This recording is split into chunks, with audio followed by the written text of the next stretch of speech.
Singh Jadon sir. He is the head of the Department Physical Education and Sports, KAPG College, Kazganj. Sir has a very vast experience in the sports science, especially the weight training and rehabilitation program. And sir also the secretary of Indian Arm Wrestling Federation. With these words, I would like to request you, sir, please come and deliver it. Our lecture on energy balance and metabolism, science behind the weight gain and weight loss. Thank you, Bari sir. So, good morning to all. अगर आप allow करें तो मैं mix थोड़ा सा language में आपको आज इस टॉपिक पे बात करना चाहूँगा आपसे। बहुत ही अच्छा टॉपिक है और प्रैक्टिकली बहुत यूज़फुल है ये टॉपिक जो है हमारा, energy balance and metabolism. Energy balance और मेटाबॉलिज्म दो टर्म हैं, इसको हम आगे देखेंगे। Science behind the weight gain and weight loss आज की प्रॉब्लम है। मैं कहीं भी जाता हूँ, कासगंज में भी या कहीं बाहर भी, क्योंकि लोग जानते हैं कि फिटनेस से जुड़ा हुआ हूँ मैं, तो सब मुझसे एक ही बात पूछते हैं कि सर वेट कम कैसे हो। और कुछ चीज़ें ऐसी भी हुई हैं, आपने नई नई प्रोडक्ट्स देखे होंगे, हर्बल लाइफ और पता नहीं कई कई प्रोडक्ट्स हैं कि भाई एकदम से वेट लूज़ करते हैं लोग, कई एकदम से वेट गेन करते हैं। उनके क्या क्या चीज़ें हैं उसके बारे में हम आगे चलेंगे। और इसको एक मिनट, इसको वो कर देना।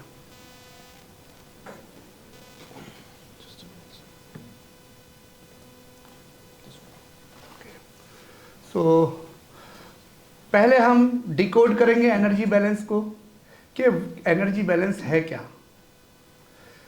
एनर्जी इन, एनर्जी आउट, कोई चीज़ हम ले रहे हैं और कोई चीज़ हम बाहर निकाल रहे हैं। कितनी कैलोरीज, आइए प्लीज़,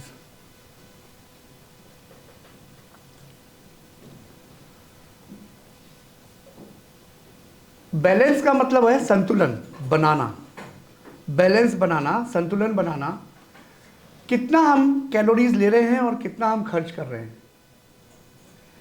सिंपल सा वे है, अगर हम लेमैन लैंग्वेज में बोलेंगे कि हम जितनी कैलोरीज ले रहे हैं, इनटेक कर रहे हैं, और कितना हम उसको एक्सपेंडिचर कर रहे हैं या हम उसको बाहर निकाल रहे हैं, कैलोरीज को बर्न कर रहे हैं, अगर उसका बैलेंस बनता है तो हमारा वेट मेंटेन रहेगा। अगर उसमें ज़्यादा या कम हुआ, अगर हम कम एनर्जी ले रहे हैं और ज़्यादा खर्च कर रहे हैं तो वेट लॉस होगा, और अगर हम एक्सपेंडिचर कम कर रहे हैं और इनटेक ज़्यादा कर रहे हैं तो वो सरप्लस हो जाएगा और वो जाके आपका वेट गेन कराएगा। नेक्स्ट कैसे करना, इसको उस पर डाल देना, इसको उस पर ले आना।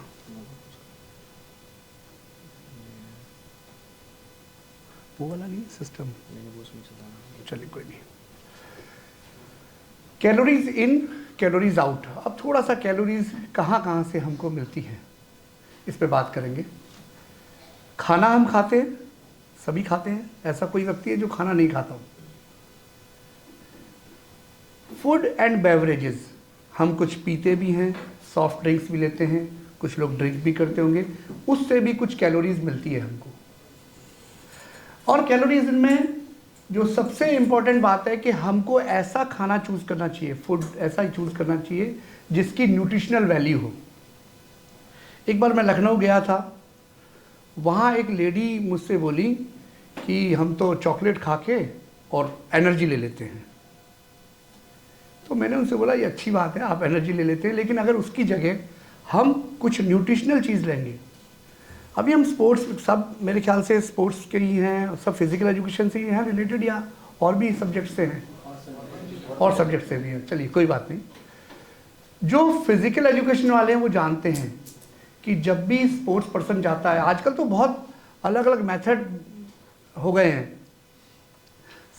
कॉफ़ी पाउडर लेते हैं एनर्जी के लिए, कंपटीशन से पहले कैफीन लेते हैं और उसके बाद वो अपनी एक्सरसाइज शुरू करते हैं। कई मेथड्स ऐसे बन गए हैं, लेकिन अगर हमको एनर्जी चाहिए तो हम जो ऐसा खाना चूज़ करें, ऐसा चूज़ करें जिसमें न्यूट्रिशनल वैल्यू उसकी ज़्यादा हो। तो सबसे अच्छा जो साधन है, जो सबसे अच्छा जो चीज़ है, जो मैंने फील की है, क्योंकि मैं स्पोर्ट्स से रिलेटेड हूँ, सबसे ज़्यादा जो एनर्जी मिलती है खजूर खाने से। अगर हम चॉकलेट की जगह खजूर को यूज़ कर लेंगे तो वो बहुत एनर्जी देगा। अगर हम 1.5 घंटे पहले एक्सरसाइज अपने कंपटीशन से 1.5 घंटे पहले खजूर खा लेंगे प्रॉपर 4, 5, 6, तो आपको बहुत एनर्जी मिलेगी और साथ में उसकी न्यूट्रिशनल वैल्यू भी है। उसके बाद हम बात करेंगे कि क्योंकि उसमें हमको जो हम न्यूट्रिशनल वैल्यू तो आप सब समझ सकते हैं कि विटामिन्स हैं, मिनरल्स हैं, वो आपको मिले, प्रोटीन मिले, हेल्दी फैट मिले। ये भी एक वर्ड है हेल्दी फैट, ये हम और भी थोड़ा आगे डिस्कस करेंगे। हेल्दी फैट का मतलब आजकल ओमेगा 3, ओमेगा 6 ऐसे चीज़ें आ रही हैं, और पहले लोग कहते थे कि नहीं आपको बिल्कुल फैट से नहीं लेना है डाइट में, लेकिन अब ये आ गया कि हेल्दी फैट ज़रूरी है। मेटाबॉलिज्म को इंक्रीज़ करने के लिए, डेवलप करने के लिए आपको बहुत ज़रूरी चाहिए होता है।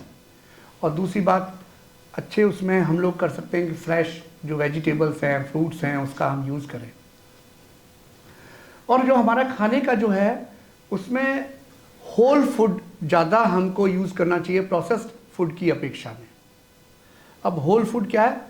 जैसे हम फ्रूट लिया, हमने उसको धोया और उसको खा लिया। प्रोसेस्ड में क्या है? उसको प्रोसेस करके खाते हैं। सब्जियों को हम तल के खाएंगे, उसकी न्यूट्रिशनल वैल्यू कम हो जाएगी,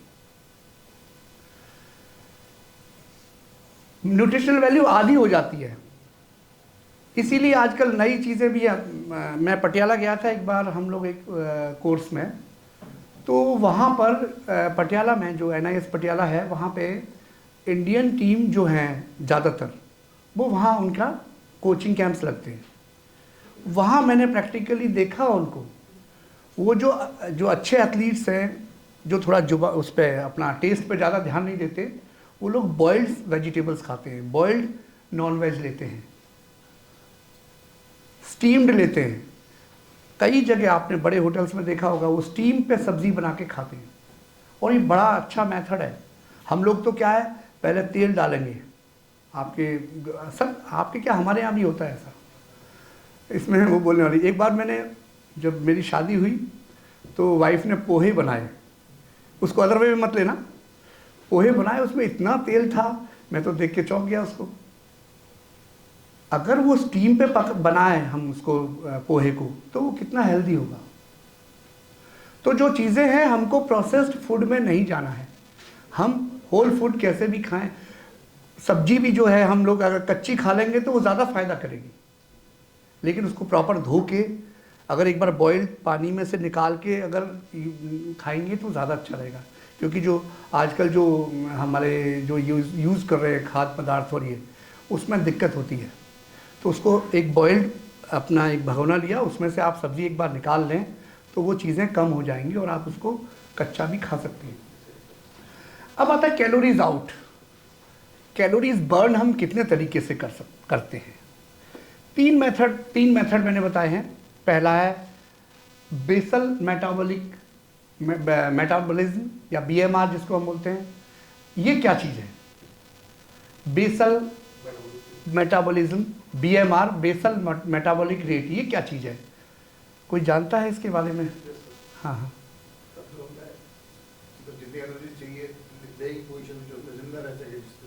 बहुत अच्छी बात है, बिल्कुल अच्छी बात है। जो हमारे बेसिक फंक्शंस होते हैं, चाहे सर्कुलेशन सिस्टम है, हम डाइजेशन को अभी छोड़ रहा हूँ मैं, जो हार्ट है, हमारे लंग्स हैं, जो एनर्जी यूज़ कर रहे हैं, और उस समय जो कैलोरीज बर्न हो रही हैं, वो BMR है।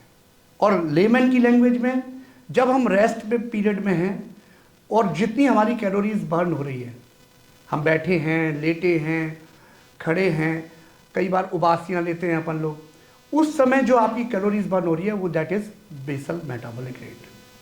समझ में आया? Basal metabolic rate.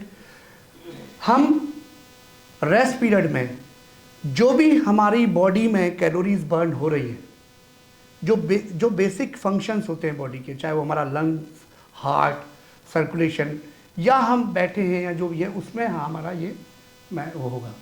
नेक्स्ट है फिजिकल एक्टिविटीज़। मेरे ख्याल से हमारे सब लोग अब इस बात से, कोरोना के बाद हमने सीखा है कि हमको फिजिकल एक्टिविटीज़ करनी ही करनी है। और अभी मैंने देखा कि वो कोरोना के बाद फिर एक ऐसा आया है समय कि लोग फिर सुस्ती में आ गए हैं। फिजिकल एक्टिविटीज़ बहुत ज़रूरी है। 4 to 6 डेज पर वीक हमको एक्टिविटीज़ करनी है, मिनिमम 40 मिनट्स। अगर आप ये करते हैं तो बहुत सी चीज़ों से आप दूर रहेंगे। तो फिजिकल एक्टिविटीज़ जो है वो हमारे, उसमें भी हमारी कैलोरीज बर्न होती हैं। तीसरा है thermic effect of food, TEF। Thermic effect of food में जो है, जो डाइजेशन है, जो हम खाना खाते हैं, जो जब डाइजेस्ट होता है वो किस तरीके से डाइजेस्ट होता है, जो डाइजेस्ट होने में जो कैलोरीज बर्न हो रही हैं वो हमारी इसमें आती हैं। तो कैलोरीज इन समझ में आ गया।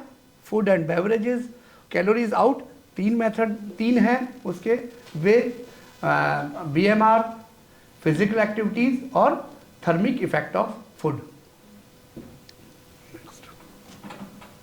आगे आ गया, ठीक है। नेक्स्ट है नोन फैक्ट्स। क्या क्या फैक्ट्स हो सकते हैं इसके। पहला है हमारा जो एनर्जी बैलेंस की डेफिनेशन है। Energy balance refers to the relationship between the calories consumed and the calories burn. ये मैं बता चुका हूँ आपको, कैलोरीज जितना है, कितना ले रहे हैं, कितना खर्च कर रहे हैं, उसका बैलेंस है। मैं आपको दे दूंगा, कोई दिक्कत नहीं है, प्रेजेंटेशन आपको मिल जाएगी, ठीक है ना। नेक्स्ट है पॉजिटिव एनर्जी बैलेंस। जब एनर्जी जो हम कैलोरीज बर्न कर रहे हैं वो कम है, कैलोरीज इनटेक ज़्यादा है, तो वो पॉजिटिव हो गया, बढ़ गया, तो वो आपका वेट गेन कराएगा। नेक्स्ट है नेगेटिव एनर्जी बैलेंस, जिसमें कैलोरीज आप ज़्यादा खर्च कर रहे हो, ज़्यादा एक्सपेंडिचर कर रहे हो, ले कम रहे हो, वहाँ वेट लॉस होगा। अभी आगे हम पढ़ें बहुत सी चीज़ों में, मैं आपको बता दूंगा कहाँ क्या चीज़ होती है। कैलोरीज इन, जो हम कैलोरीज, अब ये तो सबने पढ़ा होगा अभी तक कि कार्बोहाइड्रेट्स और प्रोटीन से 4 किलो कैलोरीज पर ग्राम मिलती है, और फैट से हमको 9 किलो कैलोरीज मिलती है। कैलोरीज आउट वो हमने पढ़ ही दिया है, BMR है, और जो देखो बॉडी फंक्शन जो required for the basic body function, physical activity, और ये हो गया वेट मैनेजमेंट। अभी हमको क्या करना है, वेट मैनेजमेंट के लिए कैलोरीज को बैलेंस बनाना होता है, और यही हमारा टॉपिक है, वेट मैनेजमेंट, कैलोरी का बैलेंस बनाना है। अब इसमें और आगे भी हम चीज़ें पढ़ेंगे, क्योंकि कई लोग क्या करते हैं, कैलोरीज कम करने के लिए वो खाना छोड़ देते हैं, और खाना छोड़ने से क्या होता है, उनका मेटाबॉलिज्म स्लो हो जाता है, और वो वेट लूज की बजाय वेट बढ़ना शुरू होता है। एक समय तक घटेगा लेकिन उसके बाद बढ़ना शुरू हो जाएगा। अगर लॉन्ग टर्म आप अगर व्रत टाइप ये चीज़ें एक्टिविटीज़ करते हैं तो उसका लॉस होता है, मसल लॉस भी होता है, और साथ में आपका जो है वेट गेन और करना शुरू हो जाएगा, क्योंकि मेटाबॉलिज्म आपका स्लो हो जाता है। नेक्स्ट है इम्पैक्ट ऑफ एक्सरसाइज। हम जब भी जो रेगुलर अगर एक्सरसाइज करेंगे तो वो हेल्दी वे होगा, बीमारियां हमसे दूर रहेंगी। एक्सरसाइज करेंगे तो हमारा जो है जो कैलोरीज बर्न है उसकी भी जो मेटाबॉलिज्म है वो बढ़ जाएगा, जिससे आपका कैलोरीज बर्न भी अच्छे से हो पाएगा, साथ ही साथ वेट मैनेजमेंट भी होगा, और बहुत सी चीज़ें हैं बीमारियों से, हमारे जो हड्डियों में जो प्रॉब्लम होती है ऑस्टियोपोरोसिस की, वो भी कम होगी। तो ये एक्टिविटीज़ हमको करनी चाहिए। उसके बाद है मेटाबॉलिज्म वेरिएबिलिटी। कई फैक्टर्स हैं जो मेटाबॉलिज्म को इफ़ेक्ट करते हैं। सबसे पहले हम लेंगे जेंडर। मेल्स में, मेल्स का जो BMR है वो अच्छा होता है, ज़्यादा होता है, क्योंकि उनका मसल मास ज़्यादा होता है। जिसका मसल मास ज़्यादा होगा उसका BMR भी अच्छा होगा, बेसल मेटाबॉलिक रेट अच्छा होगा। ये ध्यान रखना है। अगर मसल हमारी लार्ज मसल्स हैं, जो बॉडी बिल्डर्स हैं, उनका BMR भी बहुत अच्छा होता है। नेक्स्ट है कि ये, और दूसरा फैक्टर है एज। 30 साल के बाद, जब आप 30 साल के हो जाएंगे, 30 साल के बाद धीरे धीरे जब हम बढ़ते हैं तो हमारा मसल्स का वेट कम होता है, फैट का वेट बढ़ता है। ये ध्यान रखिएगा, 30 साल की उम्र के बाद मसल का वेट कम होता है, मसल टूटती हैं और फैट का वेट बढ़ता है। इसको हमें बैलेंस बनाना होता है। हम अगर स्ट्रेंथ एक्सरसाइजेस करते हैं, उससे जो है मसल का वेट बढ़ेगा या मेंटेन रहेगा और फैट भी कम होगा, तो आपकी बॉडी फिट रहेगी। नेक्स्ट है जो मेटाबॉलिज्म है, वो क्या चीज़ है? What is metabolism? कोई बता सकता है इसके बारे में? मेटाबॉलिज्म क्या है? हम इतना पढ़ रहे हैं, मेटाबॉलिज्म क्या है? Very good, break down of food. तो इसमें है लाइक अ इंजन को आपने देखा होगा, जब उसमें पेट्रोल डलता है तो वो दौड़ता है, डीजल डलता है दौड़ता है, इलेक्ट्रिक जो इंजन्स हैं वो उनको एनर्जी मिलती है और उससे वो दौड़ते हैं। हमारे शरीर को भी एनर्जी के लिए खाने की ज़रूरत होती है, और खाने का जो ब्रेक डाउन है कि फूड को ब्रेक डाउन करके एनर्जी देना, यही मेटाबॉलिज्म है। नेक्स्ट है न्यूट्रिएंट डेंसिटी मैटर्स। वो मैंने आपको बता ही दिया है कि हमको ऐसे खाने को चूज़ करना चाहिए जिसमें न्यूट्रिशंस ज़्यादा हो, हेल्दी फूड हम चूज़ कर सकें। नेक्स्ट है अननोन फैक्ट्स और लेसर नोन, जो कम लोगों को मालूम है और कम जानते हैं लोग, या कुछ जानते ही नहीं है, उसके बारे में हम बात करेंगे। Calories out is not fixed. क्या होता है? इसके बहुत से रीजंस हैं। कैलोरी एक्सपेंडिचर जो होता है, जो हम कैलोरी बर्न कर रहे हैं, वो हर एक का एक जैसा नहीं होगा, इंडिविजुअल डिफरेंस होता है, पहली चीज़। दूसरी चीज़, इसमें एक चीज़ ये है कि अगर हम बहुत ज़्यादा देर तक व्रत रखते हैं या नहीं खाते हैं, जो मैं बात कर रहा था, उसके कारण जो है वो मेटाबॉलिज्म स्लो हो जाएगा और आपका वेट गेन होना शुरू हो जाएगा। फिर थोड़ा भी कुछ खाओगे वेट गेन होगा, पानी भी पियोगे तो भी वेट गेन होता है। शायद आप में जो स्पोर्ट्स वाले लोग हैं, वेट मैनेजमेंट वाले जो हमारे जो स्पोर्ट्स होते हैं, चाहे वो रेसलिंग हो, जूडो हो, बॉक्सिंग हो, वुशु हो, इन गेम्स में क्या होता है कि जब हमारा कंपटीशन होता है तो हम वेट कम करते हैं, वेट तोड़ते हैं। एक खिलाड़ी करीब 6 kilo, 7 kilo, 2 kilo, 3 kilo weight कम करता है, क्योंकि वो नीचे की कैटेगरी में खेल सके, और उसके लिए वो वेट तोड़ने के लिए क्या करता है? खाना छोड़ता है। तो मैं एक एग्जांपल दे रहा हूँ, 55 kg वेट कैटेगरी में किसी खिलाड़ी को खेलना है और उसका वेट 59 kg है, तो वो 3 दिन खाएगा नहीं, खाना नहीं खाएगा और पानी भी नहीं पिएगा। तो क्या होता है? उसके बाद में उसका वेट आता है, वो रनिंग करता है, जितना भी अपना पसीना निकालेगा उससे वो 3-3.5 किलो वेट तो पसीने के थ्रू निकलता है।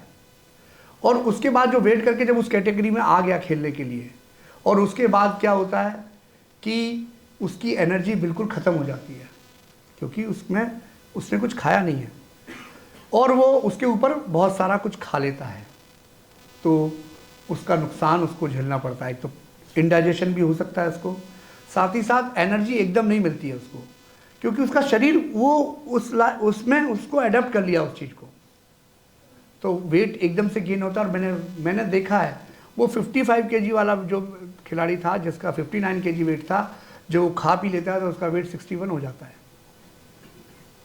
60 kg हो जाता है, 61 हो जाता है, तो वो चीज़ भी ठीक नहीं है। फिर है NEAT, non exercise activity, thermogenic, ये है, इसमें कुछ एक्टिविटीज़ होती हैं, छोटी छोटी एक्टिविटीज़, बैठना उठना, इसमें भी आपकी कैलोरीज बर्न होती है। फिर आता है gut microbiome and energy balance. Gut क्या चीज़ है? गट माइक्रोबायोम क्या है? हाँ, वेरी गुड। इंटेस्टाइन में हमारे बैक्टीरियाज, फंजाई, वायरसेस होते हैं, जो हेल्दी होते हैं, जो आपके खाने को डाइजेस्ट करने में मदद करते हैं, और ये जो है ये हेल्दी जो हमारे माइक्रोबायोम होना है वो ज़रूरी होता है हमारे शरीर में। इसके बाद gut bacteria can influence how efficiently calories are extracted from food, कि जो हमको एनर्जी चाहिए, जो कैलोरीज चाहिए, जो हमको जो चीज़ चाहिए वो एक्सट्रैक्ट कर सकता है। हमने प्रोटीन ले लिया, आपने देखा होगा जिम्स में, आपने आधे लोग जाते होंगे, जिम्स में जाओगे तो वो क्या करेंगे, पहले ही आपको प्रोटीन पाउडर दे देते हैं कि साहब ये आपको खाना पड़ेगा। मैंने हमारे तो कासगंज में मैंने फील भी किया है, वो तो इंजेक्शन तक दे देते हैं बच्चों को, बड़ा बुरा हाल है। आजकल जिम्स में जो थोड़े छोटी जगह हैं, लोगों को जानकारी नहीं होती है, और वो क्या है, बच्चा भी जाता है, उसको नई बॉडी चाहिए होती है, तो वो बड़ा वहाँ पे एक, अभी मेरा एक स्टूडेंट है, अभी उसका लीवर ख़राब हो गया है, लीवर में प्रॉब्लम आ गई है। क्यों? क्योंकि वो इंजेक्शन्स उसने लिए, उसने मेडिसिन ली है, और वो उसको दिक्कत कर रही है। क्या होता है, प्रोटीन आपको जितना चाहिए उतना अगर आपने ले लिया ठीक है, उससे अगर ज़्यादा अमाउंट में लिया तो फैट में इंटरचेंज करेगा, वो आपके फैट को बढ़ाएगा। तो प्रोटीन हमको कितना लेना चाहिए बॉडी में, जो जनरल जो 10 से 12% 1 ग्राम पर बॉडी वेट, ठीक है। लेकिन जो एथलीट्स हैं, जो बॉडी बिल्डर्स हैं, जो है उनको थोड़ा ज़्यादा चाहिए होता है। हाँ, वो हम आगे बताएंगे, 1.82 to 2.2 के लगभग लेते हैं, लेकिन वो भी अलग अलग स्पोर्ट्स में अलग अलग चीज़ें हैं, वो वेरिएशन है उसमें। तो जो है ये हमको ध्यान रखना है इन चीज़ों का। हार्मोनल बैलेंस, हाँ, हार्मोनल इन्फ्लुएंस, कई हार्मोन्स हैं हमारे, लैप्टिन है, लैप्टिन हार्मोन्स किसके लिए रिस्पॉन्सिबल है? तृप्ति के लिए। तृप्ति मतलब सेटिस्फैक्शन। मैं खाना खा रहा हूँ, टीवी देख रहा हूँ, जो मैं जब खाना खाता हूँ तो वो सेंसेशन पहुँचने में टाइम लगेगा, और अगर मैं टीवी देख रहा हूँ सामने या मोबाइल पे लगाऊँ तो वो ज़्यादा और टाइम लगाएगा। पेट की जो सेंसेशन है भूख की, सेटिस्फैक्शन की, वो जाने में टाइम लगाती है। इसीलिए हमारे में इंडियन कल्चर में या उसमें लिटरेचर में ये है कि खाने को धीरे धीरे खाना है। वो उसमें ये कहते हैं पानी को भी 32 बार चबा के पियो, पियो नहीं खाओ।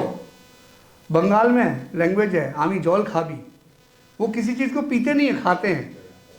वो जो है वो बहुत इम्पोर्टेंट बात है, बहुत, मतलब खाना उनका क्या है, वो जौल खाबी का मतलब ये है कि वो अगर हम उसको बार बार उसको चबाएंगे उस चीज़ को, तो क्या होगा, उनका कहने का मतलब है कि जो सलाइवा उस चीज़ में मिल जाएगा और वो आपके डाइजेशन में मदद करेगा।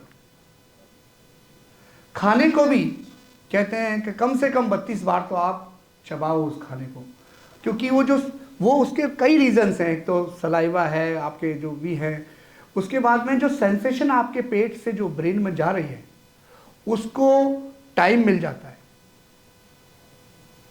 और ये होता ही होता है, जो लोग टीवी देखते हैं, खाते हैं, मोबाइल देख के खाते हैं, वो 1 या 2 रोटी ज़्यादा खा लेते हैं, ज़रूरत से ज़्यादा कर लेते हैं। तो वो जो ज़्यादा हो जाता है वो नुकसानदेह होता है। तो हम जितनी भूख है उतना ही खाएं तो हमें दिक्कत नहीं आएगी। दूसरा हमारा हार्मोन है ग्रेलिन, वो है हंगर, खाने की जो उसका है वो है।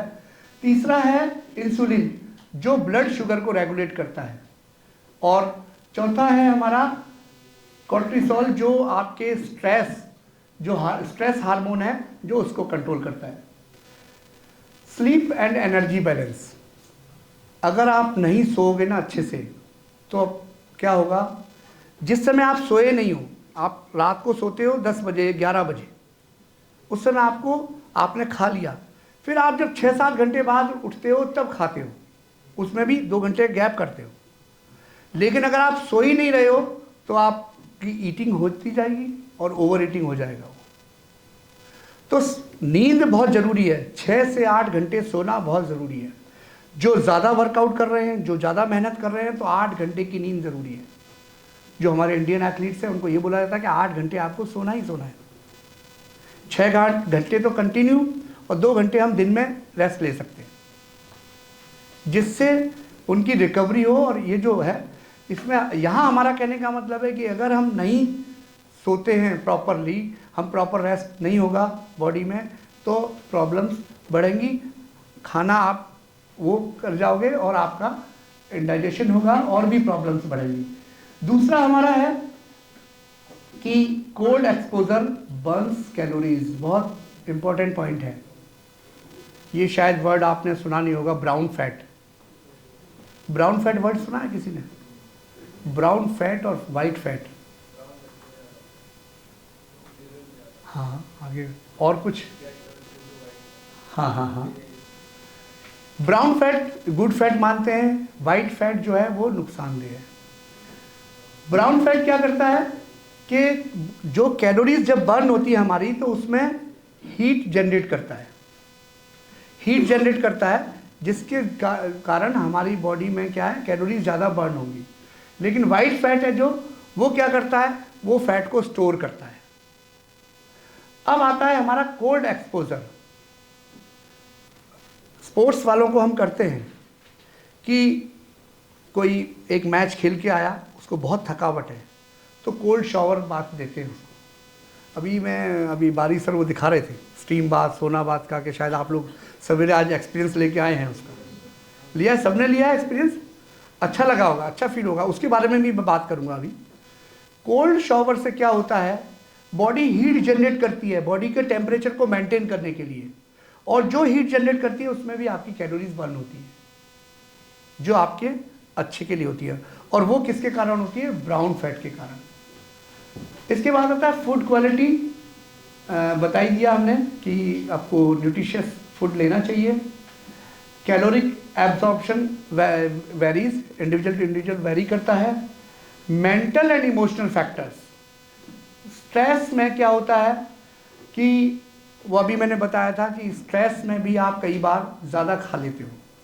मैं वहाँ मैच देख रहे हो, टीवी पे चल रहा है मैच, इंडिया बांग्लादेश का भी मैच हुआ था, बड़ा क्रूशियल मैच था, बड़ी वहाँ देख रहे, लग रहा था कि शायद हार ना जाए, तो उस समय आप स्ट्रेस में होते हो और उस समय खाए जाते हो। मूवीज़ में जाते हैं हम लोग, तो वो आपने देखा होगा आजकल तो वैसे थिएटर्स हो गए हैं, और उसमें आप जाओगे तो वो जब टिकट मिलता है ना, उसके साथ वो कहते हैं आपको पॉपकॉर्न चाहिए।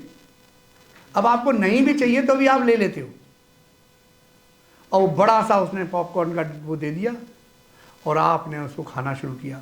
अब आपको पता ही नहीं, क्योंकि आपका ध्यान तो पिक्चर में है, मूवी में है, वो वहाँ इमोशनली जुड़े हो आप उस चीज़ से, और वहाँ आप खाते जाते हो और ओवर ईटिंग हो जाती है। तो ये कंडीशन भी हमारी ठीक नहीं है।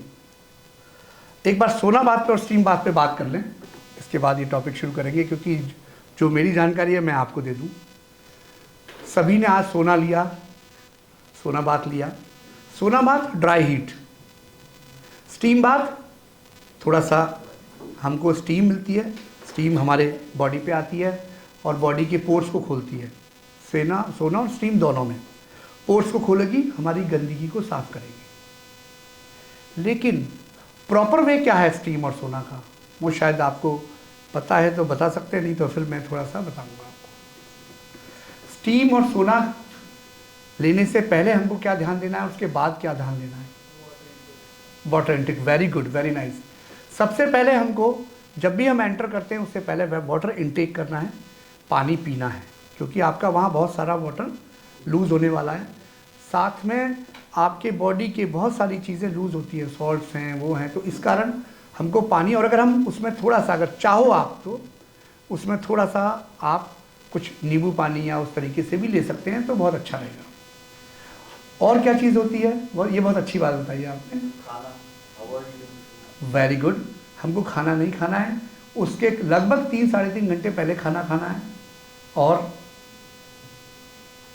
एक चीज़ ध्यान रखना है, हमको सिर के ऊपर ठंडा टॉवल जरूर रखना है। शायद किसी ने रखा, आज नहीं रखा, किसी ने नहीं रखा हुआ, बताया था आपको। क्यों, क्या रीज़न है? ब्रेन को, क्योंकि ब्रेन में अगर गर्मी पहुंचेगी तो प्रॉब्लम हो सकती है। दूसरा, आंखों के लिए बहुत अच्छा है और सूदिंग इफेक्ट देता है, ठंडा। और क्या हो सकता है, जब हम हीट में जाते हैं, हीट लेते हैं, हीट थेरेपी में क्या होता है कि पोर्स खुलते हैं आपके, तो आप अंदर जाएंगे, ये पोर्स भी खुलेंगे, खोलेंगे तो बाल बाहर आ जाएंगे, समझे? बालों का झड़ना भी बढ़ सकता है उससे। तो हम लोग गीला टॉवल रखेंगे और उसका एक अच्छा तरीका ये है कि हम वो लें, उसके बाद शॉवर लें, फिर वापस आएँ, फिर शॉवर लें, कम से कम 7 बार करना है, 7 टाइम्स। क्या फ़ायदा होगा उससे? क्या फ़ायदा हो सकता है? मैं शायद ये बंद कर लूँ, ज़्यादा अच्छा रहेगा। क्या फ़ायदा हो सकता है? मेरी आवाज़ आ रही है पीछे? ठीक है। क्या हो सकता है उससे? कॉन्ट्रास्ट बात पढ़ा है आपने, गरम ठंडा हम इंजरीज में यूज़ करते हैं कि गर्म पानी में पैर डालते हैं, फिर ठंडे पानी में डालते हैं, उससे क्या फ़ायदा मिलता है? हाँ। दूसरा, ब्लड सर्कुलेशन। क्या होता है जब हम गर्मी में जाते हैं, मतलब जब हम सोना में जा रहे हैं या स्टीम में जा रहे हैं, तो हमारी बॉडी में हीट जनरेट हो रही है, हीट जनरेट हो रही है, तो उससे क्या होगा, या क्या होगा, आपका ब्लड का सर्कुलेशन बढ़ेगा, मसल्स कॉन्ट्रैक्ट होंगी, ब्लड वेसल्स कॉन्ट्रैक्ट होंगी, और जब हम इसमें खुलेगी, और जब हम ठंडे में जाएंगे तो कॉन्ट्रैक्ट होगी, तो मसल का एक्टिवेशन हो जाएगा। लेकिन उसके बाद में 7 बार करने के बाद आप अच्छे से नहा के अपना कपड़े पहनेंगे, और उसके बाद इवन ड्राइविंग भी अलाउड नहीं है 24 घंटे तक। अगर आप ये प्रोसेस करते हैं तो ड्राइविंग भी अलाउड नहीं है, मतलब उसके बाद अगर आप ये 7 टाइम्स वाला फॉलो करते हैं तो आपके बॉडी के सॉल्ट्स जो है, बॉडी के अंदर जो गंदगी है वो भी साफ होगी, रिमूव, साथ में कुछ हेल्दी जो सॉल्ट्स हैं वो भी आपके बाहर निकलते हैं, वो कमी होती है। रिप्लेनिश करना है उसको, हम ग्लूकोज या उस तरीके से पानी वो भी लेना है, नींबू पानी, उसमें काला नमक, थोड़ा अपना मीठा भी डाल दें, अगर किसी को शुगर नहीं है तो वो अच्छा रहेगा। तो ये तरीका है लेने का स्टीम और सोना के लिए। नेक्स्ट हम, हाँ बोलो। टाइम तो 7 बार लगभग मैं 5 मिनट इधर ले लिया, फिर 5 मिनट इधर लिया, 5 मिनट इधर, 5 मिनट इधर, इस तरीके से चलना है आपको, तो टाइम लगेगा। नॉर्मल टॉवल तो रखोगे, हाँ, उसमें आप कितनी देर, 15 मिनट लेते हो अंदर, 15 मिनट में भी आपके बॉडी का वो है, लेकिन वो आपको वो तो लेना है, रिप्लेनिश तो करना ही है आपको, इलेक्ट्रोलाइट्स, हाँ, नारियल पानी भी है, लेकिन सबसे बढ़िया है हमारा नींबू। और मैं आपको बताऊं, हमारे न्यूट्रिशन में इंडिया इतना नेचुरल, हमारे पास इतनी चीज़ें हैं, हम उसको यूज़ नहीं कर पाते। अभी विटामिन सी की डॉक्टर ने लिख दी गोली तो आप ज़रूर खाओगे, लेकिन अगर मैंने बोला आपके डेली नींबू लीजिए, आप नहीं लोगे,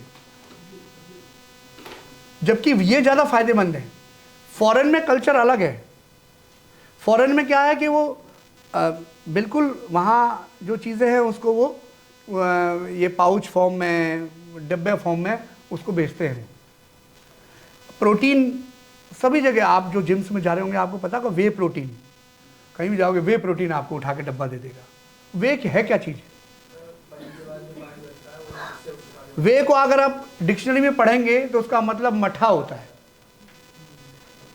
तो ये बताओ, हमारे यहाँ तो कल्चर में मठा है, हम डायरेक्ट उसको क्यों नहीं ले सकते? प्रोसेस्ड, वो प्रोसेस होके आता है। मठा हमारा ज़्यादा यूज़फुल है। पुराने गाँव में कल्चर था, अगर आप लोग गाँव में रहे हों या गाँव का कल्चर आपने देखा हो, तो मठा होता था, गुड़ की हाथ में दे दी जाती थी और वो मठा के साथ लोग लेते थे उसको, सबसे ज़्यादा एनर्जी मिलती थी, वो प्रोटीन है। और अभी भैया ने बताया कि पनीर जब हम बनाते हैं, जब पनीर बनाते हैं, आपकी मम्मी सब बनाती होंगी, सबकी मम्मी, उसमें जो बचता है, जो पानी उसका निकलता है, वही वे प्रोटीन है। वो उसको करके उसको पाउडर फॉर्म में, और वो आपको बेच रहे हैं 2,000 रुपये किलो, 3,000 रुपये किलो, 5,000 रुपये किलो, जो बहुत अच्छी क्वालिटी के हैं। तो हम उस पर क्यों जाएं? पाउडर फॉर्म में हमें जाने की ज़रूरत नहीं, क्योंकि जब हमारे पास नेचुरल है चीज़ें तो हमको ज़रूरत नहीं है इन चीज़ों की। और वो आजकल तो बहुत सारी चीज़ें BCAA और हाँ बहुत सी चीज़ें दे दी हैं आप अपना। हाँ, दूसरी बात जो मैं शुरू बात की थी, कैफ़ीन पे बात की थी हमने, मैं थोड़ा सा उसके बारे में बता दूं, क्योंकि वो बहुत ज़रूरी बात है, इसलिए बोलना चाह रहा हूँ मैं। हम अपने खिलाड़ियों को कभी ये नहीं कहें कि वो हर ट्रेनिंग से पहले कैफ़ीन ले, वो हैबिचुअल हो जाएगा और वो आगे जाके हमको नुकसान करेगा। मैं एक सिंपल सा वे बताता हूँ आपको। जितने भी जो क्या होता है, जब हम माइंड का यूज़ करते हैं तो हमारी जो है ना, जो हमारा ब्रेन है वो नेचुरली निकोटीन डेवलप करता, बनाता है। जब भी हम दिमाग का यूज़ करते हैं, ब्रेन का, हमारा जो है ब्रेन जो है वो निकोटीन बनाता है। उसके बाद आप उसमें आपका ब्रेन काम करता है, उसको निकोटीन चाहिए होता है। लेकिन जो स्मोकर्स हैं और जो तंबाकू खाते हैं, वो खैनी वैनी जो खाते हैं, वो जब आर्टिफिशियली लेना शुरू कर देते हैं तो क्या होता है, वो नेचुरली बनना बंद हो जाता है, कम हो जाता है। मैं छोटा था, एक आपको बता रहा हूँ एग्जांपल, मैं एक श्री गंगानगर जगह राजस्थान में वहाँ पढ़ता था। फुटबॉल मैच हम खेलने गए तो एक सादुल शहर वहाँ जगह है उनका, वहाँ एक स्पोर्ट्स हॉस्टल है और उनसे मैच हुआ हमारा। फर्स्ट हाफ में हमने 2 गोल मार दिए थे उनके ऊपर। ब्रेक में वो 4-5 लड़के गए, उन्होंने सुट्टा लगाया, बीड़ी पीते थे और वो आके इतना धुआंधार खेलने लगे। क्या है, आपका जो है वो, आपकी बॉडी जब हैबिचुअल हो जाती है उस चीज़ की और वो आपको नहीं मिलेगा तो आपकी बॉडी परफॉर्मेंस डाउन हो जाती है। तो हम अपने बच्चों को ये सिखाएं कि ये जो हमारी आदत में ना डालें। हाँ, मैच से पहले आपने एक पाउच लिया कॉफ़ी का, ले लिया, तो वो आपको एग्रेशन देगा और आपकी बॉडी को चला देगा। लेकिन अगर हम हैबिचुअल हो जाएंगे तो प्रॉब्लम होगी। तो कभी भी अपने खिलाड़ियों को, अपने जो आपके स्टूडेंट्स हैं या अपने परिवार में जो लोग हैं, उनको ये आदत मत डलवाइए कि वो कैफ़ीन लेके ही एक्सरसाइज करें, प्री वर्कआउट लेके ही एक्सरसाइज करें। प्री वर्कआउट, नींबू से अच्छा कोई प्री वर्कआउट नहीं हो सकता। नींबू लेके उसमें थोड़ा सा मीठा, मैं तो यही करता हूँ, रात को गुड़ को भिगो देता हूँ पानी में और सवेरे उसमें नींबू निचोड़ा पी जाता हूँ। उससे बढ़िया एनर्जी कोई होती नहीं है। तो हमारे पास नेचुरल रिसोर्सेज हैं, लेकिन हम लोग यूज़ नहीं कर पाते हैं, उनको यूज़ करना है। और कुछ? हाँ, कोई अगर आपको कोई क्वेश्चन हो तो बीच में कर सकते हैं। हाँ हाँ, ब्लैक सॉल्ट अगर कर लेंगे तो ज़्यादा अच्छा रहेगा, ब्लैक सॉल्ट। और हाँ, एक चीज़ और इनके, उससे मेरे को याद आ गई, खाने में काली मिर्च का आप यूज़ ज़रूर करिए। जितने भी बॉडी बिल्डर्स हैं ना, उनका बहुत अच्छा ये वो होता है, वो कुछ सलाद भी लेंगे तो काली मिर्च डाल देंगे। आपने फील देखना कभी किसी बॉडी बिल्डर्स को, क्यों? वो मेटाबॉलिज्म को बढ़ाता है, इंक्रीज करता है। हाँ,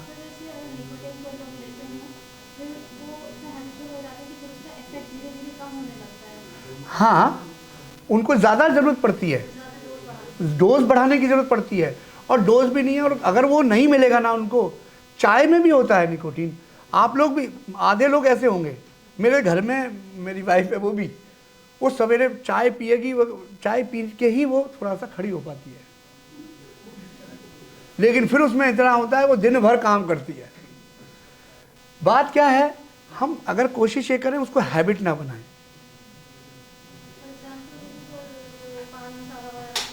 सब बिल्कुल बिल्कुल बिल्कुल सही एग्जाम्पल दिया है इनने कि एक बार मेरा एक फ्रेंड था, उसका एक्सीडेंट हुआ, उसको हम हॉस्पिटल लेके गए और वो ड्रिंक भी करता था और ये भी सब चीज़ें लेता था। तो वो क्या हुआ, जब उसको हॉस्पिटल में ले गए और वो एनेस्थीसिया काम नहीं कर रहा था उस पर, क्योंकि उसकी बॉडी में इतने टॉक्सिन्स हो गए हैं कि वो काम ही नहीं हो रहा है उस चीज़ का। तो हमें इन चीज़ों को ध्यान देना चाहिए कि हम नेचुरल चीज़ों पे ज़्यादा रहें और इन चीज़ों से दूर रहें। और हमारे मिलने वालों को भी हम इन चीज़ों से दूर रखें तो अच्छा रहेगा। और इससे बड़ी समाज सेवा या वो नहीं होगी। अच्छे फ्रेंड्स की ये होना चाहिए कि हम अपने फ्रेंड्स को गलत चीज़ों में ना जाने दें। मैं तो कासगंज में जब हूँ, हम लोग फ्लाइंग में खड़े होते हैं एग्ज़ाम टाइम में, तो मैं जब चेक करता हूँ ना, तो ये ज़रूर चेक करता हूँ कि उसके पास कोई पुड़िया तो नहीं है किसी चीज़ की, या कुछ ऐसे मटेरियल तो नहीं है, और उस पर ज़्यादा खिंचाई करते हैं हम। तो ये चीज़ें हमें ध्यान रखनी चाहिए। अभी तक और किसी को कोई क्वेश्चन हो तो कर सकते हैं। ब्राउन फैट, हाँ, ब्राउन फैट हमारा क्या है, बॉडी में वो जब कैलोरीज बर्न करता है तो हीट को जनरेट करता है, वो हमारे मेटाबॉलिज्म को बढ़ाएगी। लेकिन जो हमारा वाइट फैट है वो क्या है, वो स्टोर करता है अपने आप में चीज़ों को, एंड वो तो आप एक्सरसाइज करेंगे उससे होगा। और दूसरी बात, जब हम नहाते हैं ठंडे पानी से तो वो ज़्यादा एक्टिवेट हो जाता है। ब्राउन फैट जब एक्टिवेट होता है जब आप ठंडी चीज़ों को ज़्यादा यूज़ करते हैं, तब वो ब्राउन फैट वो एक्टिवेट ज़्यादा होता है सोर्सेज से। और कोई, फिर आगे बढ़े हम नेक्स्ट। हाँ,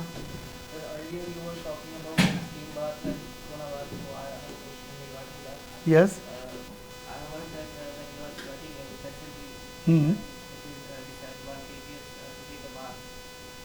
यस, मैंने अभी बताया आपको कि अगर हमारा पसीना ज़्यादा आ रहा है तो हमारी बॉडी के अंदर से जो सॉल्ट्स हैं वो भी तो निकल रहे हैं, तो इलेक्ट्रोलाइट्स की ज़रूरत पड़ेगी आपको, तो उसको हमको रिप्लेनिश करना है। और कई, हाँ, ये भी एक और मैं बात कहूँ, कईयों को पसीना ही नहीं आता है, उनके लिए स्टीम की जगह सोना की जगह स्टीम बाथ ज़्यादा प्रेफर करना चाहिए, वो अच्छा होता है। और कुछ, फिर आगे बढ़े हम। मिल गया आंसर कि नहीं, और कुछ चाह रहे हो?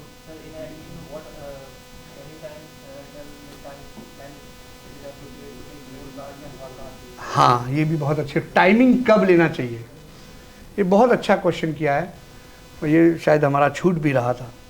कोशिश करें ये रात को लें, शाम को, जिसके बाद जाके आप सीधा लेट सकें, आराम कर सकें।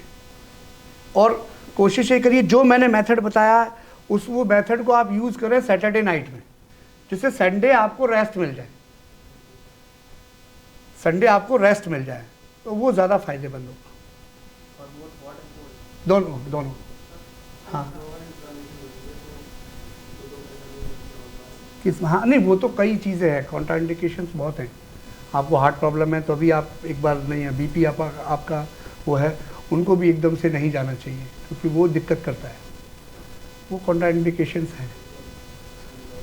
हाँ, वो उसमें कई चीज़ें हैं। आगे बढ़े हम अपने टॉपिक पे, है ना। तो BMR मैंने बताया था, the energy your body uses at rest, then total daily energy expenditure, कितना या कैलोरीज जो हमारा एक्सपेंडिचर है वो है, सबसे पहले BMR प्लस जो हमारा एक्टिविटीज़ हैं और डाइजेशन में जो हमारा जो है वो जो हमारी कैलोरीज बर्न हो रही हैं वो है। नेक्स्ट है इन्फ्लुएंसिंग फैक्टर्स, वो भी हम थोड़ा बहुत पढ़ चुके हैं।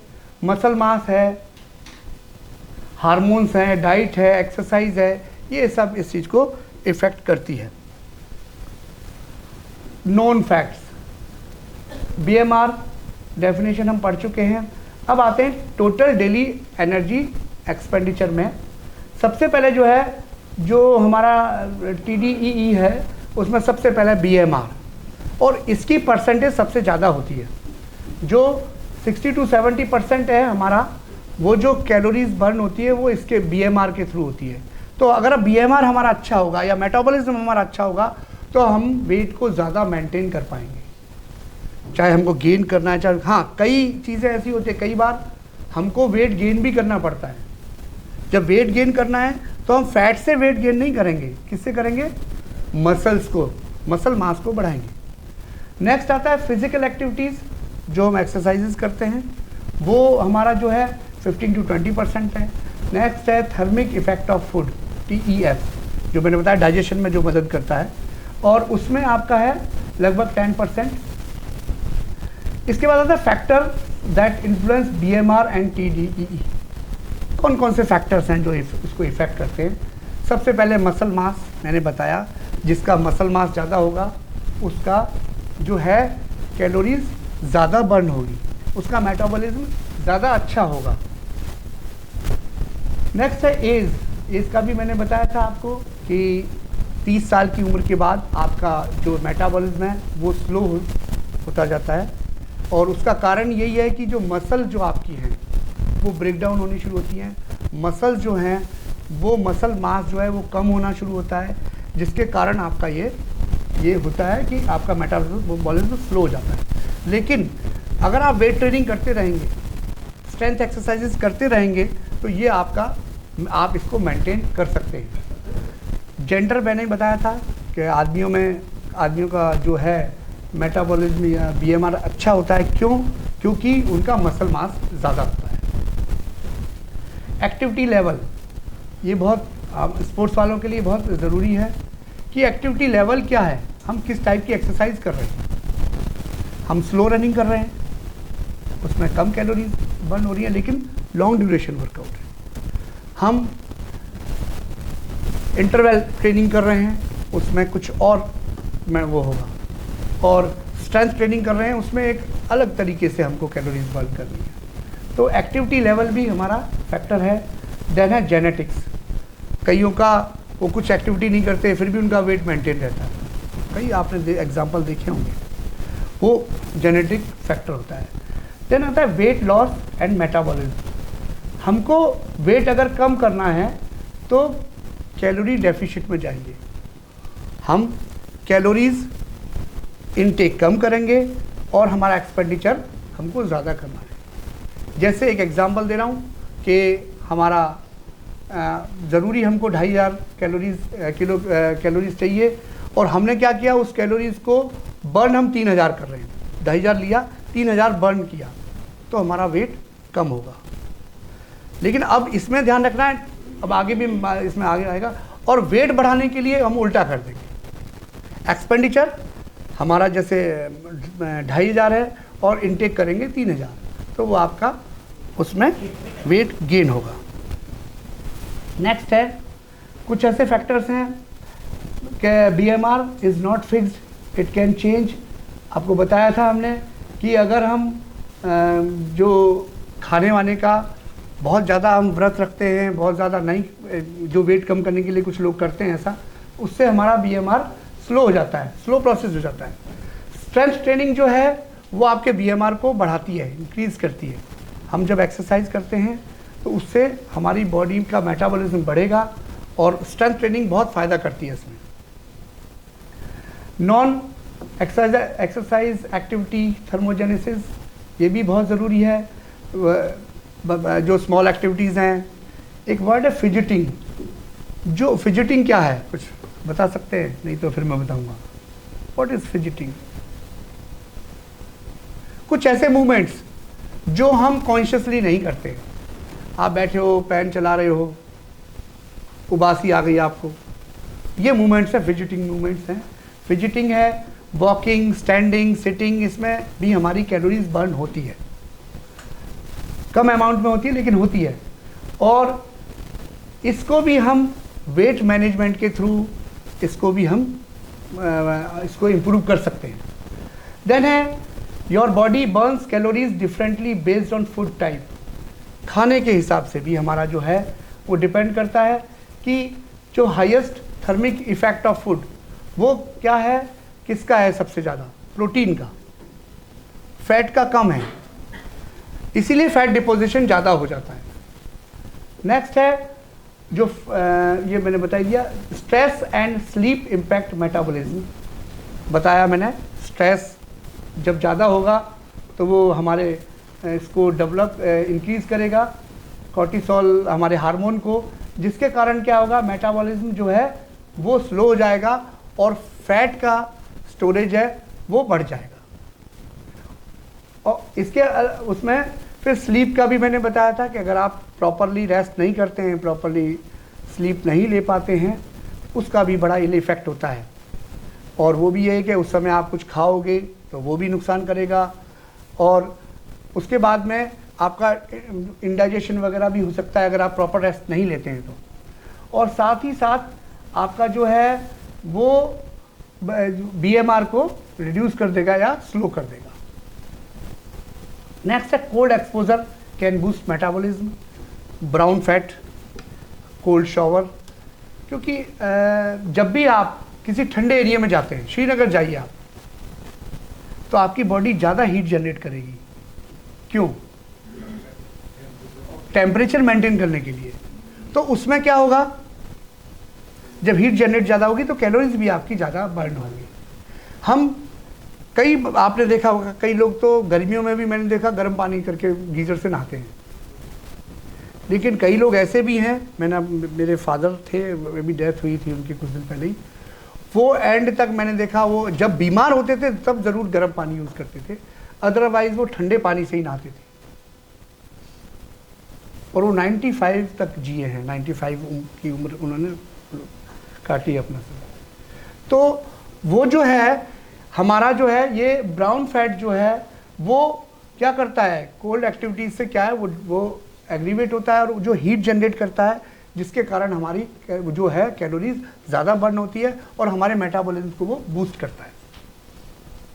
हाइड्रेशन अफेक्ट्स मेटाबॉलिज्म, ये पॉइंट अभी तक हमने डिस्कस नहीं किया था। हम पानी प्रॉपर मात्रा में पिएं, क्योंकि वो बहुत यूज़फुल है। अगर पानी हम प्रॉपर मात्रा में नहीं पीते हैं, प्रॉपर अमाउंट में नहीं पीते हैं, तो वो बहुत नुकसान करता है। पानी आपके वेस्ट को भी निकालता है जो ज़रूरी है, साथ ही साथ क्या है आपके जो है मेटाबॉलिज्म को भी बूस्ट करता है। तो अगर हम पानी प्रॉपरली नहीं पिएंगे तो 10 to 20% हमारा जो है वो मेटाबॉलिज्म स्लो हो जाएगा। नेक्स्ट है कुछ मेडिकेशंस हैं, जैसे थायराइड की है, और आपके ये बीटा ब्लॉकर्स जो यूज़ करते हैं उनका भी उतार चढ़ाव होता है, उसका भी असर होता है हमारे BMR पे। नेक्स्ट है गट माइक्रोबायोम, ये भी मैंने बताया था कि जो हमारे इंटेस्टाइनल में जो बैक्टीरियाज हैं, वायरसेस हैं, जो हैं वो भी जो है वो कैलोरीज जितना बर्न करते हैं वो भी अफेक्ट करता है आपके मेटाबॉलिज्म को। की takeaways, BMR is your baseline metabolism. Total daily energy expenditure is your total daily calorie burn. हम दिन भर में जो हमने 3 एक्टिविटीज़ बताई थी, BMR एक्टिविटी, फिजिकल एक्टिविटीज़, और उससे जितने भी जो होता है वो आपका है वो टोटल डेली एनर्जी एक्सपेंडिचर है, या इसको कैलोरीज भी बोल सकते हैं। Strength training, NEAT and food choices can influence metabolism. Then sleep, stress and hydration are often overlooked but crucial for metabolic health. बहुत इंपॉर्टेंट बात है कि आपको स्लीप प्रॉपरली लेनी चाहिए। स्ट्रेस, हाइड्रेशन, इसको हम ध्यान नहीं देते इन बातों पे, और इसको आपको ध्यान देना है। 6 से 8 घंटे सोना है। स्ट्रेस ज़्यादा नहीं लें, चाहे वो फिज़िकल हो चाहे वो मेंटली हो। और हाइड्रेशन प्रॉपर, कितना पानी हमको लगभग पीना चाहिए? 3 लीटर्स। और जो हमारे स्पोर्ट्स पर्सन्स हैं, जब एक्सरसाइज करते हैं, आप जिम्स में जाते होंगे लोग, हमको कोशिश करना चाहिए कि उस समय हम कम से कम 1.5 लीटर पानी ज़रूर पिएं बीच बीच में। ये ध्यान रखें, 1 से 1.5 लीटर पानी हमको एक्सरसाइज के बीच में ज़रूर पीना चाहिए।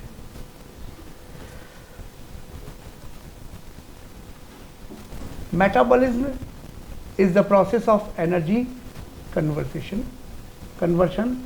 Metabolism is how body converts food into energy. Metabolism मैंने बताया था और भैया ने भी बताया कि हमारे फूड को एनर्जी में चेंज करता है मेटाबॉलिज्म। और इसके 2 पार्ट है, कैटाबॉलिज्म और एनाबॉलिज्म। कैटाबॉलिज्म में क्या है कि ब्रेकिंग डाउन ऑफ फूड होता है, खाने को फिर वो एनर्जी में चेंज करता है। और दूसरा है जो हमारा एनाबॉलिज्म है, जो कि हमारे रिपेयर में काम आता है, बॉडी रिपेयर, बॉडी मेंटेनेंस। और वो जो है ये जो काम करता है प्रोटीन। जो अच्छे अच्छे बॉडी बिल्डर्स होते हैं वो बहुत एक्सरसाइज करते हैं। जैसे आज उन्होंने बाइसेप करनी है, सब आप बाइसेप की मैं ज़्यादा बोलूँगा क्योंकि लोग ज़्यादा ध्यान देते हैं।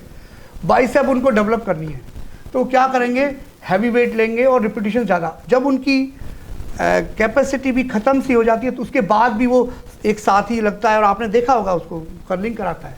क्यों? मसल्स पे लोड देने के लिए। और जब भी हम एक्सरसाइज करते हैं, एक मेथड और स्ट्रेंथ ट्रेनिंग में कि हम लोग गैप देते हैं। जैसे आज बाइसेप कर रहे हैं तो मिनिमम 48 आवर्स का हम गैप देते हैं। क्यों देते हैं? ये इस कारण, रिपेयर के कारण, मेंटेनेंस के कारण।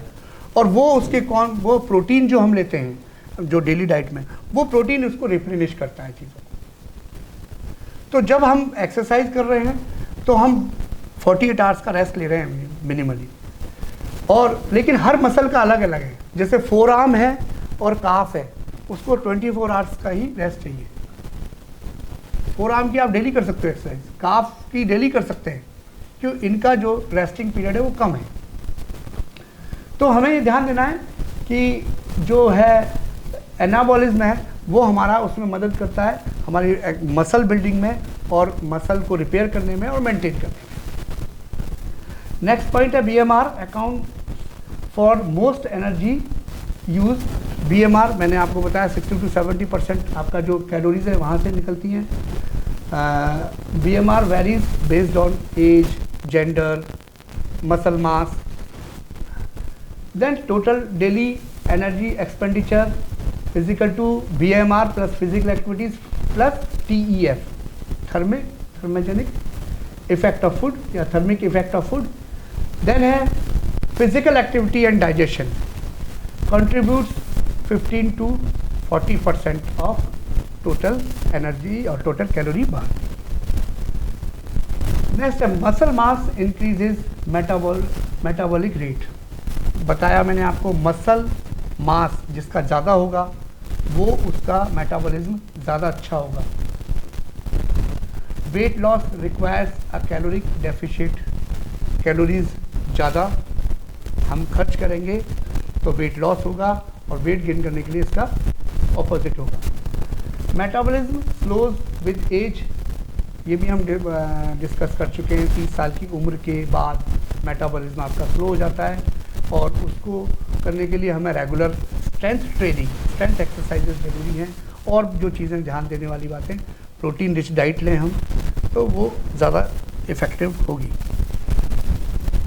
नेक्स्ट है adaptive thermogenesis slows weight loss. जैसे ही मैंने आपको बताया था, अगर हम आजकल, और ये चल भी रहा है, और मेरे ही मिलने वाले कुछ लोग हैं जैसे जिन्होंने वो लालच में आ जाते हैं कि हमारा 1 महीने में 10 किलो वेट लॉस हो जाएगा या 5 किलो वेट लॉस हो जाएगा, वो खाना छोड़ देते हैं। और खाना छोड़ने से क्या होगा, मेटाबॉलिज्म आपका स्लो हो जाएगा, और अगर स्लो हो जाएगा तो उससे क्या है, आपके अंदर फैट बढ़ना शुरू हो जाएगा, और इधर आपको प्रोटीन अगर आप पूरा मात्रा में नहीं लोगे तो वो हेल्थ भी आपकी डाउन होगी। Extreme calorie restriction can lead to plateaus in weight loss. बहुत इंपॉर्टेंट बात है। कई बार फिर वेट आपका वहीं रुक जाता है, और वो उसका रीज़न भी वही है, मेटाबॉलिज्म आपका स्लो हो गया इसलिए कि वेट आपका 62 आया तो 62 पे अटक गया, उसके बाद कम नहीं हो रहा है। मेहनत आप किए जा रहे हैं क्योंकि आपकी बॉडी उसको अडेप्ट कर चुकी है, वो जो आप खाना नहीं खा रहे हो उसका, तो और उस मेटाबॉलिज्म आपका स्लो हो चुका है, तो वहाँ प्रॉब्लम शुरू होती है। नीट हम कर चुके हैं। और हाँ, इसमें एक नई बात यह है कि small activities like fidgeting, sitting, standing, so ये है वॉकिंग, जो हमारा दिन भर में 200 से 500 किलो कैलोरीज जो है पर डे हमारी इसमें बर्न होती है। लेकिन अब इसको हमको इम्प्रूव करना है। कैसे करेंगे? मैंने एक अभी कोर्सरा से कोर्स किया था, स्टे फिट करके, हैं तो स्टे एक्टिव है, स्टे एक्टिव, आपको एक्टिव रहना है। मैंने देखा है, एक पहले एक वीसी साहब थे, मैं ध्यान नहीं, वो साइकिल पर चलते थे, मैं नाम नहीं ध्यान आ रहा, बारी सर कुछ हेल्प करेंगे? हाँ, बहुत अच्छी चीज़ थी। जितने आर्मी के ऑफिसर्स हैं रिटायर होके घर आते हैं, वो एक्टिविटीज़ करते हैं, वो साइकिल पर चलेंगे, वो अपने खेतों में काम करेंगे। क्यों? वो एक्टिव हैं। तो एक्टिव होने के कारण, और वो अगर आप इन एक्टिविटीज़ में काम करेंगे तो आपका जो है ये जो है आपके नीड जो है ये इम्प्रूव होगा। क्योंकि सिंपल वे में आप 200 कैलोरीज आप बर्न कर रहे हैं, एक्सपेंस कर रहे हैं, और अगर आप इसको एक्टिविटीज़ को बढ़ा दोगे तो वो आपके ज़्यादा हो जाएगा। आप एक्टिविटीज़ में आते हैं तो कोई स्कूटरी से आता है, कोई अपना कार से आ रहा है, लेकिन अगर इसको हम फिज़िकली एक्टिव बना लें इस चीज़ को, तो वो हमारा बहुत फ़ायदा करेगा। नेक्स्ट है थर्मिक इफेक्ट ऑफ फूड। ये भी प्रोटीन 20 to 30%, एनर्जी जो है वो डाइजेशन में हमारी वो होती है, और हाईएस्ट ईएफ जो है वो प्रोटीन का है। तो हमारा इंटेक अगर प्रोटीन का ज़्यादा होगा तो वो हमारे उसको मेटाबॉलिज्म को बूस्ट करेगा। कार्बोहाइड्रेट्स 5 to 10% है, और फैट का सबसे कम है 3%। इसके बाद hydration can temporarily boost metabolism, हम कर चुके हैं इस बात को। नेक्स्ट है हार्मोन्स प्ले अ की रोल इन मेटाबॉलिज्म, बहुत इंपॉर्टेंट बात, ये एक नया पॉइंट है। जो थायराइड हार्मोन है T3 T4, और जो है जो रेगुलेट करता है हमारे मेटाबॉलिज्म को, उसमें क्या होता है, हाइपोथायराइडिज्म अगर प्रॉब्लम है तो वो उसको स्लो कर देती है, आपके इसको मेटाबॉलिज्म को स्लो कर देती है, जिसके कारण भी प्रॉब्लम होती है। जिसको हाइपोथायराइडिज्म की प्रॉब्लम है, देखना उनका वेट गेन होता है, वेट बढ़ता है, और गले में भी प्रॉब्लम होनी शुरू होती है। दूसरा है insulin resistance can lead to weight gain. अगर आपको शुगर की प्रॉब्लम होती है तो आपको कहा जाता है कि आप वॉक करिए, जिससे आपका ये मेंटेन रहे। लेप्टिन सेटिस्फाइड हार्मोन, जो सेटिस्फाई करते हैं आपको, वैसे इसका नाम है सैटिस्फाइड हार्मोन। और ग्रेलिन जो हंगर हार्मोन्स हैं, ये भी इन्फ्लुएंस करते हैं आपकी एपिटाइट को और आपके मेटाबॉलिज्म को। नेक्स्ट है स्लीप एंड स्ट्रेस, कर चुके हैं हम, कोल्ड एक्सपोजर कर चुके हैं। Certain foods and spices can slightly boost metabolism. कुछ हमारे खाद्य पदार्थ हैं, अभी कोरोना में सबने देखा, सबने फील किया होगा कि, और हम लोगों को बोला जाता था कि आप घर में काढ़ा पीजिए, और सबने पिए होंगे मेरे ख्याल से। ऐसा कोई है जिसने काढ़ा नहीं पिया हो कोरोना पीरियड में? ऐसा कोई है? और वेरी गुड भाई, तो आप वैसे ही फिट है ना। वो देखिए उन्होंने भी नहीं पिया, लेकिन हम बोला जाता है डिटॉक्सिफाई करने के लिए हमको बॉडी को, हम लोग क्या करें, पानी में थोड़ा सा अदरक, थोड़ा सा लहसुन, काली मिर्च, दालचीनी, लौंग, पर बहुत ज़्यादा मात्रा में नहीं डाल लेना, नहीं तो नुकसान करेगी, लीवर पे इफ़ेक्ट करेगी। और जो भी हमारे मसाले, इलायची हैं, ये डाल के उसका काढ़ा बना लें। 1 गिलास पानी में अगर जब 1/4 या 2/3 जब पानी रह जाए, उसको आप छान के पी लें, बहुत आपको आराम देगा। मेरे को तो जब ऐसा लगता है ना कि मेरे को फीवरिशनेस लग रहा है कि मेरे को बुखार आने वाला है, तो मैं काढ़ा बनवा लेता हूँ, उससे बिल्कुल मैं ठीक हो जाता हूँ। बट वही वाली बात है जो पहले आई थी कि अगर आप रोज़ लोगे तो उसका इफ़ेक्ट नहीं होगा, वो नुकसान करेगा आपको। और आप अगर दवाई के तौर पे यूज़ करते हैं तो बहुत फ़ायदा करेगा। चाय का भी ऐसा ही है, चाय आप नहीं पीते हैं और आपके हेडेक हो रहा है, तो आपने अगर चाय पी ली तो आपको बहुत फ़ायदा मिलेगा उसमें। लेकिन अगर रेगुलर पीने वाले हैं तो वो टाइम बिंग इफेक्ट है, उसके बाद फिर वापस सिर दर्द शुरू हो सकता है आपका।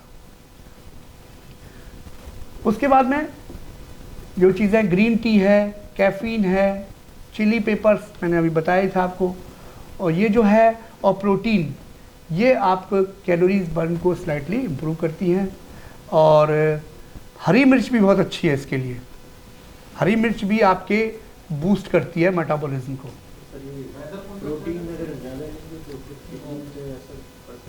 हाँ, प्रोटीन का तो मैंने परसेंटेज बताया था आपको कि जो नॉर्मल पर्सन है उनको 1 ग्राम पर बॉडी वेट, हमको 1 किलोग्राम पर बॉडी वेट, जैसे कोई 60 केजी का है कोई व्यक्ति तो 60 ग्राम प्रोटीन उसको लेना है। लेकिन अब प्रॉब्लम ये आती है कि हमारी इंडियन डाइट में थोड़ी प्रॉब्लम है। अगर हम मठा दूध पी रहे हैं तो कोई दिक्कत नहीं है। अब जैसे दूध में एक सिंपल सा मैं आपको एग्जांपल बता रहा हूँ प्रोटीन के लिए। दूध में 1 किलो दूध में लगभग 30 से 35 ग्राम प्रोटीन मिलेगा आपको, है? सबने पढ़ा होगा इस बात को। लेकिन उसका ही अगर हम दही बना लेंगे तो वो 90 से 100 ग्राम प्रोटीन हो जाएगा। मेरी बात समझिएगा कि अगर उसको हम दही की फॉर्म में लेंगे तो प्रोटीन की मात्रा ज़्यादा बढ़ जाएगी। दाल हम खाते हैं और हम सोचते हैं हमने प्रोटीन ले लिया। दाल एक घर में मुश्किल से 60-70 ग्राम बनती होगी दाल सबके घर में। मैं 100 ग्राम भी मान के चल रहा हूँ। 100 ग्राम में टोटल प्रोटीन आपको मिला 23 ग्राम, 22 ग्राम, 24 ग्राम, वो वेरी करता है उस पर। लेकिन वो जो दाल है वो कितने लोगों ने खाई? 4 लोगों ने, 5 लोगों ने, 6 लोगों ने, तो कितना मिला आपको प्रोटीन? और हम सोचते हैं हमने प्रोटीन ले लिया। तो प्रोटीन की मात्रा को भी हमें कंट्रोल करना है, लेकिन जितना चाहिए उतना तो चाहिए ही चाहिए, नहीं तो आपका मसल लॉस हो रहा है। तो अगर 60 केजी के हैं तो 60 ग्राम प्रोटीन लेना ही लेना है। और दाल में आपको इतना मिला तो आप दिन भर में और क्या दूध लोगे? 1 गिलास दूध पी लिया आपने, अब उसमें 250 मिलीलीटर आपने दूध लिया, उसमें कितना मिला आपको? मुश्किल कितना? 7.5 ग्राम, 8 ग्राम। अब कहाँ से लाओगे आप प्रोटीन बॉडी में? अपनी डाइट में कहाँ से लाएंगे आप? तो मैंने बताया दही बहुत अच्छा सोर्स है। सोयाबीन की बड़ी, मैं वेजिटेरियन के लिए अभी बोल रहा हूँ, फिर नॉन वेजिटेरियन के भी आ जाते हैं। हाँ, मैं अभी नॉन वेज बाद में बताऊँ, पहले मैं वेजिटेरियन बोल रहा हूँ। सोयाबीन की बड़ी जो आती है वो आप उसमें 100 ग्राम में 50 से 52 ग्राम प्रोटीन होता है, लेकिन वो ज़्यादा भी नहीं लेना है। हाँ, एस्ट्रोजन लेवल को वो बढ़ा देगा, तो वो ज़्यादा क्वांटिटी में नहीं लेना है। आप 30 से 40 ग्राम ले सकते हैं। और मैंने तो अच्छे स्पोर्ट्स पर्सन को देखा है कि वो पानी में, सर नमस्ते, या तो मेरी बात समझ में नहीं आ रही या बोर हो रहे हो लग रहा है, क्या बात है ना? जा मुंह तो क्या हो, कोई बात नहीं है ना, ठीक है बेटो, हाँ ठीक है। तो प्रोटीन हमको प्रॉपर अमाउंट में लेना है, और वो मेरे ख्याल से जो प्लान नहीं कर रहे हैं चीज़ों को, और मेरे ख्याल से आधे से ज़्यादा ऐसे लोग होंगे जो प्लान नहीं करते हैं, तो प्रोटीन की मात्रा उनकी कम जा रही है। तो इतना प्रोटीन आपको तो लेना ही लेना है, और कैसे लेना है ये आपको सोर्स बनाने पड़ेंगे। अब मैडम ने बोला कि नॉन वेजिटेरियन में जैसे एग लेते हैं हम, एग में अगर होल एग लेते हैं तो 6 ग्राम प्रोटीन है, और अगर हम सिर्फ एग वाइट लेते हैं तो 3 से 3.25 ग्राम प्रोटीन आपको मिलेगा उसमें। आपने बॉडी बिल्डर्स को देखा होगा, वो एग वाइट लेते हैं और 20-20 खा जाते हैं, 10 20 खाते हुए मैंने देखा है बॉडी बिल्डर्स को। लेकिन क्या है, मैंने बॉडी बिल्डर्स की सबसे बड़ी प्रॉब्लम ये होती है कि वो प्रोटीन की मात्रा तो ज़्यादा लेते हैं, लेकिन साथ में फाइबर्स नहीं लेते हैं, और फाइबर्स नहीं लेते उसका उनको नुकसान होता है, क्योंकि प्रोटीन में नाइट्रोजन की मात्रा ज़्यादा होती है, तो उससे प्रॉब्लम्स शुरू हो जाती हैं, बाल उड़ना, यूरिनेशन की फ्रीक्वेंसी ज़्यादा हो जाना, साथ ही साथ और भी प्रॉब्लम्स, आपके हील में पेन होना शुरू हो जाएगा। अगर प्रोटीन को आप ज़्यादा मात्रा में लेंगे तो वो भी नुकसान करता है। तो प्रोटीन को हमें प्रॉपर अमाउंट में लेंगे, उसको प्लान करेंगे तो अच्छा रहेगा। और अगर प्रोटीन हम प्रॉपर अमाउंट में लेंगे तो वो जल्दी डाइजेस्ट भी होता है, और वो आपके मेटाबॉलिज्म को भी बूस्ट कर रहा है। तो जो बॉडी बिल्डर से जो मैंने बताया था, और सबसे बड़ा नुकसान उनका देखना, उनके पास आप बैठ नहीं सकते हो ज़्यादा देर, बदबू आने लगते हैं, और दोनों तरीके से बदबू आती है ना। तो हमको जो है क्यों, क्योंकि नाइट्रोजन की मात्रा ज़्यादा हो गई इसमें, ये सच्चाई है। आप देखना जो मैंने बताया वो है, और उनको प्रॉब्लम होती है। तो हमें जो है फाइबर्स भी डाइट में डालने हैं। अगर सिर्फ हम प्रोटीन पे लेंगे तो भी हमें प्रॉब्लम शुरू हो जाएंगी। ज़्यादातर बॉडी बिल्डर्स को कब्ज की प्रॉब्लम होगी, और उसको कैसे चेक कर सकते हैं हम, बताइए। हाँ, नहीं पता कैसे चलेगा कि है हमको प्रॉब्लम? सर भाई सवेरे फ्रेश होने जाते हैं आप, अगर आपकी पॉटी चिपक रही है उस पर, तो इसका मतलब आपको कब्ज है, ध्यान रखिएगा। वो सबसे अच्छा साधन है उसको डिफाइन करने का। उसके बाद में अगर आपको प्रॉब्लम है तो फिर डाइट में का आपको ध्यान रखना है। एक तो रात को सोने से पहले गरिष्ठ भोजन नहीं करना है, तेल घी और जो ऐसा फैटी चीज़ें नहीं लेनी है, और फाइबर्स का यूज़ हम ज़्यादा करेंगे। नेक्स्ट पॉइंट, हाँ, effect of is minor but can complement an active lifestyle. Active lifestyle को अगर आप जिएंगे तो आपका अच्छा होगा। मेटाबॉलिज्म की takeaways, metabolism is not just about calories in versus out, it influence by muscle mass, NEAT, TEF and hormones, sleep and stress. ये मैं बारिश सर को दे दूंगा, बारिश सर आपको दे देंगे, आप चिंता मत करिए। सर थोड़ा इनको दे दीजिएगा जो मेरा प्रेजेंटेशन है। नेक्स्ट है extreme calorie restriction, slow metabolism while strength training and movement boost it. Extreme calorie restriction, वही ज़्यादा फास्टिंग या बिल्कुल खाना छोड़ देना कि साहब हम तो एक टाइम खाना खा रहे हैं। एक टाइम ही खाना खाना बड़ा प्रॉब्लम हो जाता है, वो आपके मेटाबॉलिज्म को स्लो कर देगा। हम तो कहते हैं खाना आप खाइए, जो भी आपने मील, मिनिमम 3 मील तो लेना ही लेना है, और ब्रेकफास्ट हेल्दी फूड होना चाहिए। ब्रेकफास्ट में हमारे यहाँ क्या कल्चर है, बुरा मत मानना कोई भी, सवेरे पराठे जरूर खाएंगे, आलू के पराठे, पनीर के पराठे। वो उसकी बजाय हम हेल्दी फूड लें, फ्रूट्स लें, जूसेस लें, दलिया लें, वो ज़्यादा फ़ायदा करेगा। थोड़ा सा हमको अपना लाइफस्टाइल को अगर बदल लेंगे तो हमारी लाइफ थोड़ी आसान हो जाएगी। नेक्स्ट है स्ट्रेंथ ट्रेनिंग, बताया ही मैंने, और जो एंड मूवमेंट बूस्ट जो है, ये स्ट्रेंथ ट्रेनिंग और मूवमेंट, जो मैंने मूवमेंट्स आपको बताया कि भाई आप एक्टिव रहिए, तो उससे आप अपने मेटाबॉलिज्म को बूस्ट कर सकते हैं। Small lifestyle changes like better sleep, hydration and protein intake can improve metabolic health. तो हमारी जो है लाइफस्टाइल में थोड़ा बहुत चेंज करना है हमको, कुछ जो स्लीप है, सोना है बिल्कुल प्रॉपर वे में। और एक चीज़ और होती है, कई बार